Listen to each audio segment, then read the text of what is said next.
जय हिंद दोस्तों, जय हिंद, जय भारत। आप सभी का एक बार फिर से हार्दिक स्वागत है आपके अपने YouTube चैनल में। You all are once again you welcome once again in our YouTube channel. तो दोस्तों, सबसे पहले सैनिक हेडलाइन में हम बात करेंगे कि 77वां आर्मी दिवस आज मनाया गया। तो ये किस उपलक्ष्य में मनाया जाता है और इसकी धारणा क्या है। तो इसमें कम से कम 200 से लेकर 250 लोगों को पुरस्कारित किया गया। उसकी हम सब वीडियो दिखाएंगे और आर्मी चीफ ने और किस तरह से सभी ने अपने अपने इस पर विचार रखे।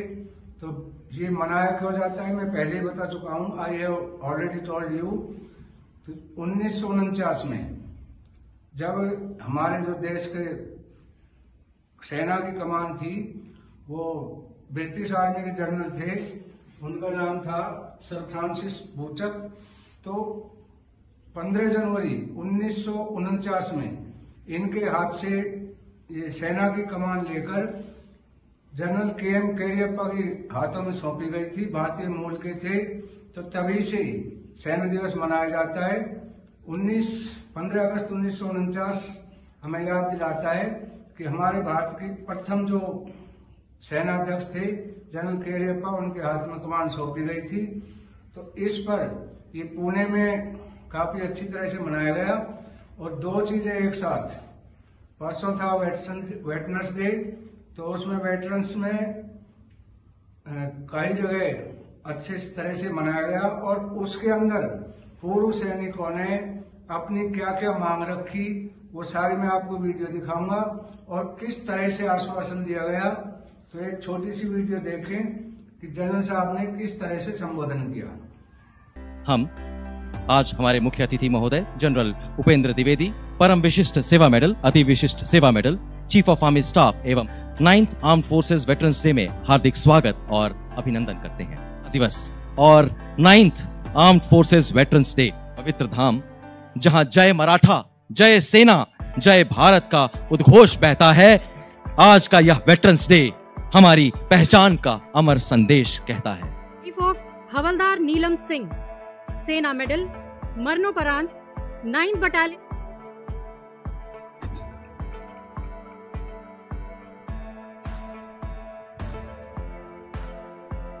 ये था, आपने देखा जनरल साहब ने क्या बताया। तो ये जो 15 जनवरी हमारे जो आर्मी के लिए यह दिन भारतीय सेना के बलिदान, उनकी निष्ठा और उनके त्याग और सम्मान के लिए मनाया जाता है। और वीरांगनाएं और वीर सैनिकों को इसमें पुरस्कृत किया जाता है। जैसे यूनिट को भी साइटेशन मिलता है, आर्मी चीफ कमेंडेशन मिलता है, तो बहुत सारे पदकों से सम्मानित किया।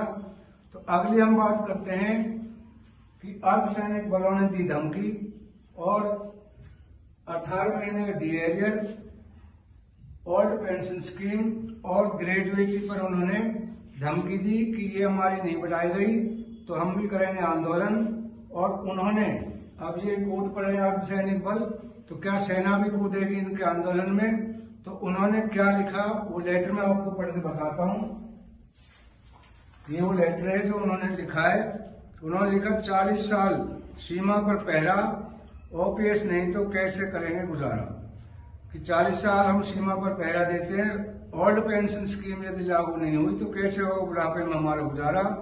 तो उन्होंने कहा कि 6 अप्रैल को हम देशव्यापी आंदोलन करेंगे, जंतर मंतर पे धरना देंगे अगर हमारी मांगे नहीं मारी गई। इस बजट में हमारी मांगों पर कोई भी कार्रवाई नहीं की गई तो जंतर मंतर पर करेंगे प्रदर्शन। वित्त मंत्री जी को चिट्ठी लिखी है कि आगामी बजट में अर्धसैनिक बलों को ओल्ड पेंशन स्कीम में शामिल किया जाए। 34,500 करोड़ रुपए उन्होंने बताया कि जो 18 महीने का डी एरियर है, उन्होंने कैलकुलेशन करके बताया कि 34,500 करोड़ रुपए हैं। ये हमारी मेहनत की कमाई है और ये आपने हमारा वापस नहीं लौटाया है। ये हमारा पैसा हमें वापस दो, नहीं लौटाया तो हमें वापस दो। इसे रोकने का आपका कोई अधिकार नहीं है, क्योंकि ये जो हमारा पैसा है ये गवर्नमेंट का पैसा नहीं है, हमारे खून पसीने की मेहनत का पैसा है। तो इसको आपको रोकने का अधिकार नहीं है। उनको बाकी जो सेंट्रल गवर्नमेंट, उन्होंने ये बताया कि जो बाकी सेंट्रल गवर्नमेंट है, जैसे रेलवे में है या जो नॉन सैनिक है, तो उनसे सैनिक और अर्धसैनिक बलों को अलग से इनका पेंशन और सैलरी का सेल बनाया जाए, क्योंकि ये गोली खाते हैं सीने में, बाकी सारे केंद्रीय कर्मचारी गोली नहीं खाते। कुछ केंद्रीय कर्मचारी आधे से ज्यादा ऐसे हैं जो आराम से ऑफिस में बैठ के, एसी में बैठ के, और वो अपनी लाइफ गुजार जाते हैं, लेकिन उनको हमारे शामिल नहीं करना चाहिए, हमारी कैटेगरी में शामिल नहीं करना चाहिए। उनकी रोक सकते हैं, उनकी पेंशन रोक सकते हैं, लेकिन सैनिक और अर्धसैनिक बलों की पेंशन रोकने का आपको अधिकार नहीं है। तो सारे केंद्रीय कर्मचारी को नहीं देनी है। तो गृह मंत्री को भी लिखा है कि आपने कहा था कि जो मांगो वो मिलेगा। एक अर्धसैनिक बल के उसमें सम्मान कर रहे थे, एक कोई प्रोग्राम था, उसमें गए थे, उन्होंने आश्वासन दिलाया था कि जो आप मांगोगे वो मिलेगा। तो अब उन्होंने कहा है कि अब वित्त मंत्री जी से कहिए कि वो आगामी बजट में हमारी मांगों को मद्देनजर रखते हुए आगामी बजट की घोषणा करें। तो अगली हम बात कर रहे हैं कि 5 जवान घायल हुए, एलओसी पर लैंडमाइन हुई ब्लास्ट। साथियों, मंगलवार के दिन पेट्रोलिंग थी, जो सैनिक और सभी जानते हैं, पेट्रोलिंग में 6 गोरखा रेजिमेंट के सैनिक थे राजौरी सेक्टर में। तो वो पेट्रोलिंग में थे, तो अपनी हिफाजत के लिए लैंडमाइन बिछाई हुई थी, उसी पे गलती से एक हवलदार का पैर पड़ गया और वो 5 जवान काफी घायल हो गए। उनको राजौरी हॉस्पिटल में ट्रीटमेंट के लिए दाखिल किया गया, एडमिट किया गया। तो हमारे भगवान से एक कामना है कि वो जल्दी से स्वस्थ होकर अपने घर आ जाएं। तो उनमें जो हताहत हुए, हवलदार एम गुरुंग, हवलदार जे थापा, हवलदार वेटरन डे पर हमारे जो चीफ ऑफ आर्मी स्टाफ है, उन्होंने बहुत अच्छी बात कही कि सेना के अंदर वेतन के लिए नहीं, वतन के लिए जाओ। उन्होंने बहुत अच्छा संबोधन किया और उन्होंने कहा कि यदि तुम वेतन के लिए जाओगे तो सेना तुम्हें जल्दी भगा देगी, तो वतन के लिए जाओ, वेतन के लिए नहीं। तो आगे परेड में किस तरह की परेड की, किस तरह से उन्होंने संबोधन किया और किस तरह से अलग अलग जो बटालियन है उन्होंने अपनी परेड दिखाई। ये वीडियो देखें, परेड का नजारा देखें और संबोधन सुने चीफ ऑफ आर्मी स्टाफ जी का। Unwavering dedication, the sustainers of the battlefield, enabling operational readiness, embracing modern warfare technology and innovation. Together, they embody the essence of pride and purpose. Arms swinging in rhythm to the soldiers' gaze, displaying respect and discipline. और अब सलामी मंच की तरफ बढ़ रही हैं core of military police का महिला प्रस्ताव कैप्टन संध्या और कैप्टन चरण। मस्तक पर चमक, माथे पर आत्मविश्वास। सलामी मंच के सामने से गुजरते हुए देवियों सज्जनों, जोरदार तालियों के साथ इनको सम्मानित करें। और इनके ठीक पीछे सीनियर अंडर ऑफिसर नैना रावत, एनसीसी गर्ल्स कंटिजेंट की टुकड़ी, युवा ऊर्जा और सशक्त भारत का प्रतिबिंब, अनुशासन और देशभक्ति की प्रतिमूर्तियां। इनके हर कदम में शक्ति, सशक्तिकरण की अद्वितीय गूंज है। बैंड सलामी मंच की ओर बढ़ता हुआ Subedar major Prakash Chandra Joshi brigade of guards के नेतृत्व में। इस बैंड में सम्मिलित हैं Madras regimental centre, BEGN centre, guards regimental centre, ASC centre, CMP centre, para regimental centre के मिलिट्री बैंड्स। एक सशक्त सैल्यूट। 669 आर्मी एविएशन के हेलीकॉप्टर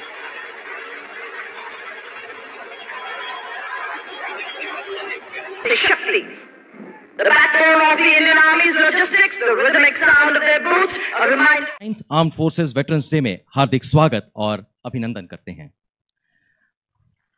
वर्ष 2025 पुणे में आयोजित भारतीय सेना का 77वां सेना दिवस और 9th armed forces veterans day, हम सबका सौभाग्य है कि हम इस दोनों कार्यक्रमों के एक साथ साक्षी बन रहे हैं और एक ऐसे इतिहास का हिस्सा बन रहे हैं जहां भारतीय सेना आत्मनिर्भरता, अंतर सेना समन्वय यानी ट्राई सर्विसेज इंटीग्रेशन और सशक्त भारत सक्षम सेना की ओर प्रतिबद्धता के साथ अग्रसर है।